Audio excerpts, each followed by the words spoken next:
بسم اللہ الرحمن الرحیم۔ دوستو، شیعہ اور سنی اسلام کے دو بڑے فرقے جو ایک ہی مذہب ہونے کے باوجود ایک دوسرے کے دشمن بنے ہوئے ہیں۔ اس کی سب سے بڑی مثال آج ایران اور سعودی عرب ہے۔ یہ دونوں کنٹریز مسلمان ہونے کے باوجود ایک دوسرے کے جانی دشمن ہیں، لیکن آخر کس طرح مسلمان ان فرقوں میں بٹے، یہ جاننے کے لیے ہمیں آج سے 1400 سال پہلے جانا ہوگا۔ نبی کریم صلی اللہ علیہ وآلہ وسلم کی وفات سے تقریباً 3 مہینے پہلے اللہ تبارک و تعالی نے نبی کریم صلی اللہ علیہ وآلہ وسلم کو ان کی زندگی کا آخری حج کرنے کا حکم دیا، جس کے بعد نبی پاک صلی اللہ علیہ وآلہ وسلم یہ حج کرنے کے لیے مکہ کی طرف روانہ ہوئے، اور پھر نبی پاک صلی اللہ علیہ وآلہ وسلم نے اپنا یہ آخری حج ادا کیا، اور حج سے واپسی کے سفر کے دوران نبی پاک صلی اللہ علیہ وآلہ وسلم ایک جگہ پر رکے جس کا نام غدیر خم تھا۔ یہ ایک ایسی جگہ تھی جہاں سے ڈیفرنٹ راستے نکلتے تھے، یعنی کہ اب مسافر ایک ایسی جگہ پر پہنچ چکے تھے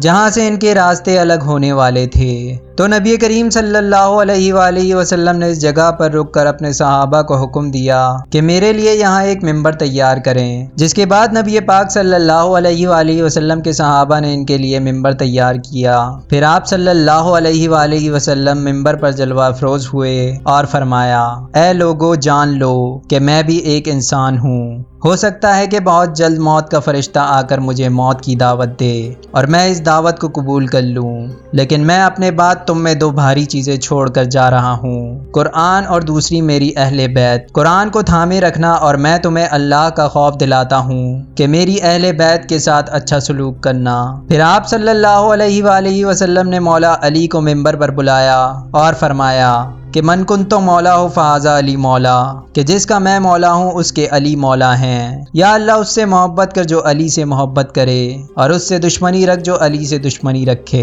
دوستو، عربی میں مولا کا مطلب سردار یا لیڈر ہوتا ہے، یعنی نبی پاک صلی اللہ علیہ وآلہ وسلم امام علی کو امت کا لیڈر بنا کر گئے تھے۔ دوستو، نبی پاک صلی اللہ علیہ وآلہ وسلم کا یہ خطبہ تقریباً تمام صحابہ کرام کے سامنے تھا، اور نبی پاک صلی اللہ علیہ وآلہ وسلم نے اس خطبے میں واضح طور پر مولا علی کا ہاتھ بلند کر کے یہ فرمایا ہے کہ جیسے میں تمہارا مولا ہوں ویسے ہی علی بھی تمہارے اب مولا ہیں۔ یہ سننے کے بعد ہزاروں صحابہ کرام نے مولا علی علیہ السلام کو اس کی مبارکباد دی، جیسا کہ احادیث میں بیان ہوتا ہے کہ حضرت عمر رضی اللہ تعالیٰ عنہ نے کہا کہ مبارک ہو علی، آج سے آپ ہر مرد و عورت کے مولا بن چکے ہیں۔ اس خطبے کے 3 مہینے بعد نبی پاک صلی اللہ علیہ وآلہ وسلم کی طبیعت بہت خراب ہو گئی، اور آپ صلی اللہ علیہ وآلہ وسلم جان گئے تھے کہ اب آپ کی وفات کا وقت قریب ہے۔ تو نبی پاک صلی اللہ علیہ وآلہ وسلم نے صحابہ کرام کو حکم دیا کہ مجھے کاغذ اور قلم لا دو تاکہ میں تمہیں ایک وصیت لکھ دوں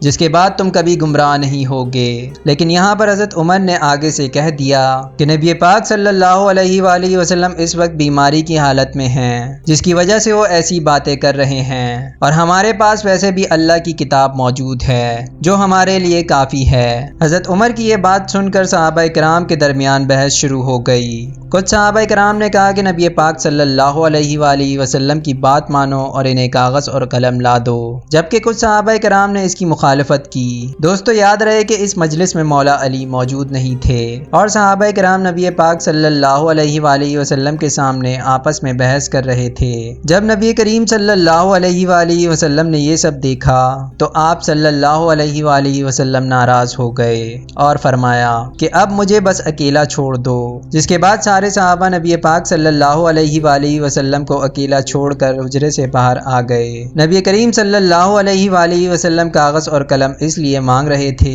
کیونکہ آپ صلی اللہ علیہ وآلہ وسلم اپنے بعد کسی کو خلیفہ بنا کر جانا چاہتے تھے، اور وہ امام علی علیہ السلام بھی ہو سکتے تھے۔ اسی وجہ سے شیعہ حضرات حضرت عمر پر الزام لگاتے ہیں کہ انہوں نے جان بوجھ کر نبی پاک صلی اللہ علیہ وآلہ وسلم کو خلیفہ اناؤنس کرنے نہیں دیا۔ دوستو، اگر دیکھا جائے تو اس حدیث میں الفاظ ہیں کہ نبی پاک صلی اللہ علیہ وآلہ وسلم نے فرمایا کہ لاؤ قلم اور کاغذ تاکہ میں تمہیں وصیت لکھ دوں، جس کے بعد تم کبھی گمراہ نہیں ہوگے۔ اور یہ تو ہر کوئی جانتا ہے کہ امت میں سب سے زیادہ گمراہی خلافت کے معاملے میں ہی آئی ہے، اور مسلمانوں میں خانہ جنگی بھی خلافت کے معاملے کے بعد ہی شروع ہوئی۔ اور جب نبی پاک صلی اللہ علیہ وآلہ وسلم فرما رہے ہیں کہ میں تمہیں کچھ ایسا لکھ دوں جس کے بعد تم کبھی گمراہ نہیں ہوگے، تو اگر اس وقت آپ صلی اللہ علیہ وآلہ وسلم کو کاغذ اور قلم دے دیا جاتا تو آج امت گمراہ نہ ہوتی۔ بعض محققین اور علماء کرام نے لکھا ہے کہ یہ صحابہ کرام کی بہت بڑی غلطی تھی جس کی سزا آج پوری امت بھگت رہی ہے۔ اسی وجہ سے حضرت عبداللہ بن عباس رضی اللہ تعالیٰ عنہ جو نبی پاک صلی اللہ علیہ وآلہ وسلم کے چچا تھے، وہ ساری زندگی اس پر رویا کرتے تھے اور فرماتے تھے کہ اس دن صحابہ کرام نے نبی پاک صلی اللہ علیہ وآلہ وسلم کے ساتھ جو بھی کیا وہ بہت غلط تھا۔ اور حیرت کی بات یہ ہے کہ نبی پاک صلی اللہ علیہ وآلہ وسلم کے پردہ فرما جانے کے بعد حضرت عبداللہ ابن عباس ساری زندگی حضرت امام علی علیہ السلام کے ساتھ رہے، اور اس واقعے کے 4 دن بعد نبی پاک صلی اللہ علیہ وآلہ وسلم اس دنیا سے پردہ فرما گئے۔ جب آپ صلی اللہ علیہ وآلہ وسلم کی وفات ہوئی تو تمام صحابہ کرام غم میں رونے لگے۔ تبھی کسی صحابی نے آ کر انہیں خبر دی کہ وہاں ثقیفہ بنی سعدہ میں انصار اپنا خلیفہ چننے والے ہیں۔ یہ سن کر حضرت ابو بکر صدیق اور حضرت عمر فاروق فوراً وہاں چلے گئے، جبکہ امام علی علیہ السلام نبی پاک صلی اللہ علیہ وآلہ وسلم کے ساتھ ہی رہے، کیونکہ وہ آپ صلی اللہ علیہ وآلہ وسلم کی تدفین چھوڑ کر نہیں جانا چاہتے تھے۔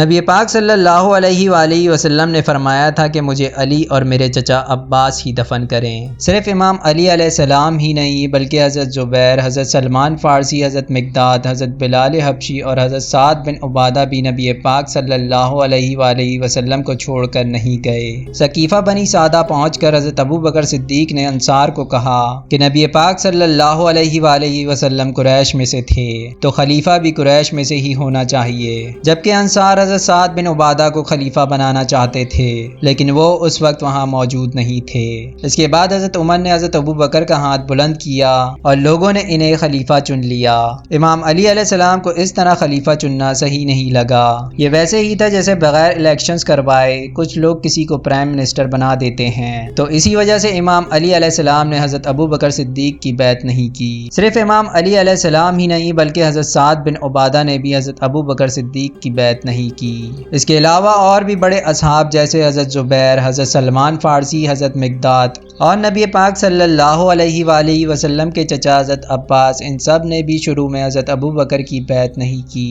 کیونکہ وہ حضرت امام علی علیہ السلام کو خلیفہ بنانا چاہتے تھے۔ حضرت ابو بکر صدیق کے خلیفہ بنتے ہی حضرت فاطمہ سلام اللہ علیہا ایک دن حضرت ابو بکر کے پاس آئیں اور ان سے نبی پاک صلی اللہ علیہ وآلہ وسلم کے فدق کے باغ مانگے جو نبی پاک صلی اللہ علیہ وآلہ وسلم کی زندگی میں آپ کی پراپرٹی تھی، لیکن حضرت ابو بکر صدیق نے انہیں وہ باغ دینے سے انکار کر دیا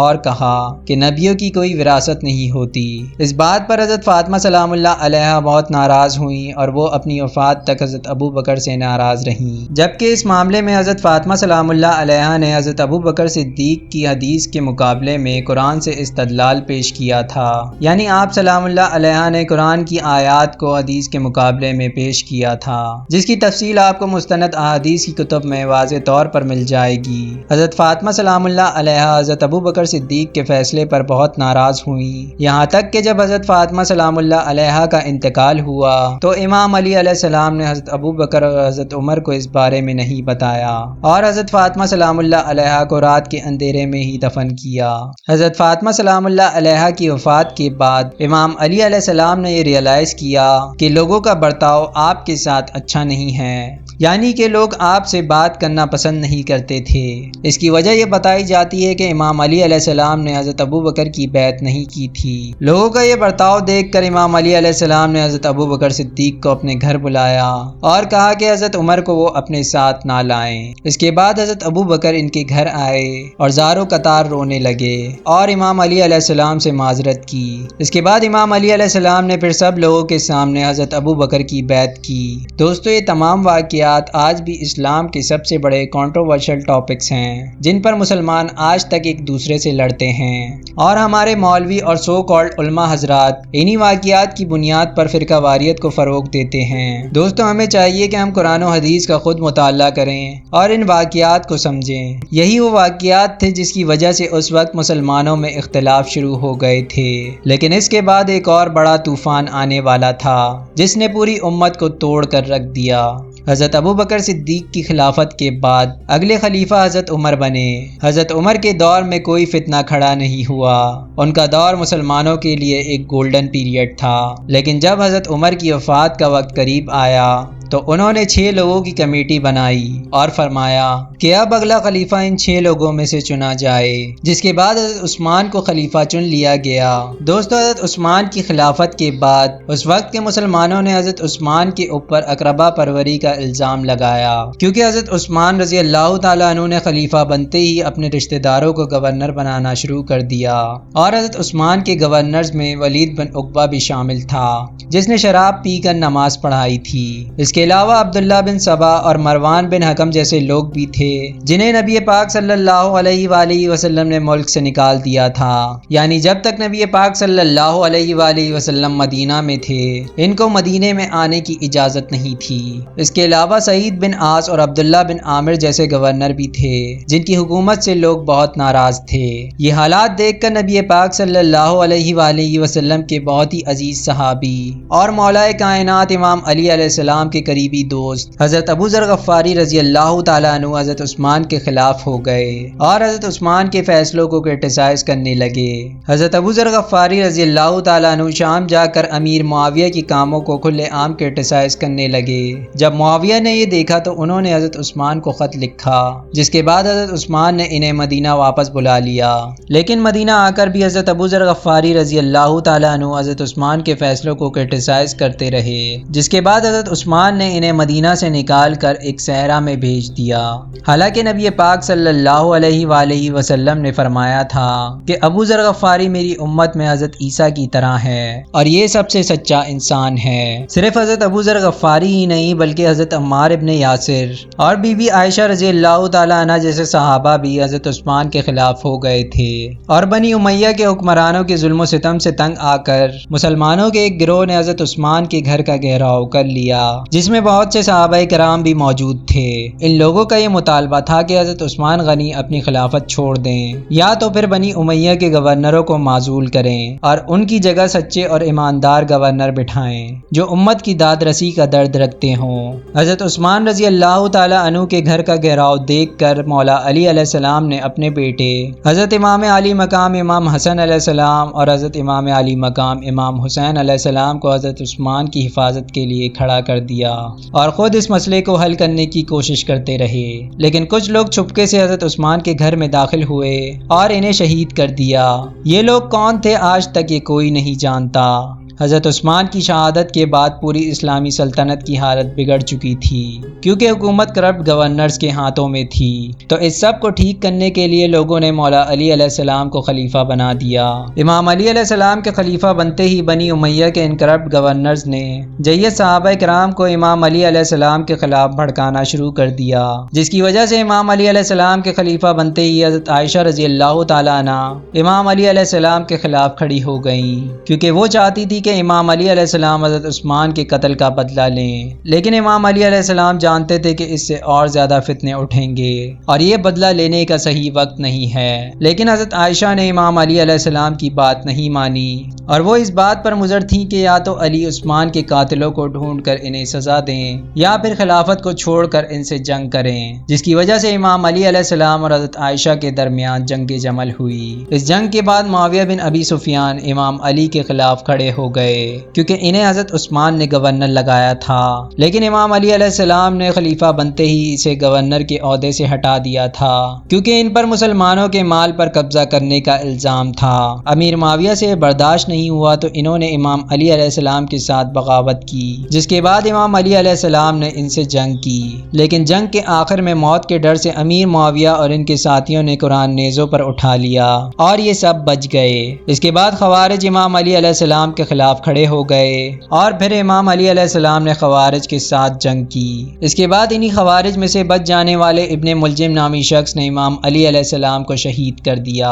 امام علی علیہ السلام کے بعد امام حسن علیہ السلام خلیفہ بنے اور جنگ کے بجائے امیر معاویہ سے صلح کی، لیکن معاویہ نے انہیں بھی زہر دے کر شہید کروا دیا اور امام حسن علیہ السلام کی صلح کی شرائط کو باطل کرتے ہوئے اپنے بیٹے یزید کو اپنی زندگی میں ہی خلیفہ نامزد کر دیا۔ امام حسن علیہ السلام کی شہادت کے بعد ایک ایسا واقعہ پیش آیا جس نے پورے دین کو بدل کر رکھ دیا۔ اس کا نام ہے کربلا۔ دوستو، کربلا کے بعد پوری مسلمان امت بدل گئی۔ اب مسلمان امت دو گروپس میں بٹ چکی تھی۔ ایک وہ جو مانتے تھے کہ پہلا خلیفہ حضرت امام علی علیہ السلام کو ہونا چاہیے تھا اور امام حسن حسین علیہ السلام پر ہونے والے ظلم کو دیکھ کر ان کا ماتم کرنے والے، جنہیں آج ہم شیعہ کہتے ہیں، اور دوسرے وہ جو حضرت ابو بکر، حضرت عمر اور حضرت عثمان کو رائٹ فل خلیفہ مانتے ہیں، جنہیں ہم سنی کہتے ہیں۔ دوستو، یہی وہ وجوہات ہیں جن کی وجہ سے امت میں آج اتنا بڑا اختلاف ہے۔ دوستو، اس وقت سے شیعہ امام علی علیہ السلام کو پہلا خلیفہ مانتے تھے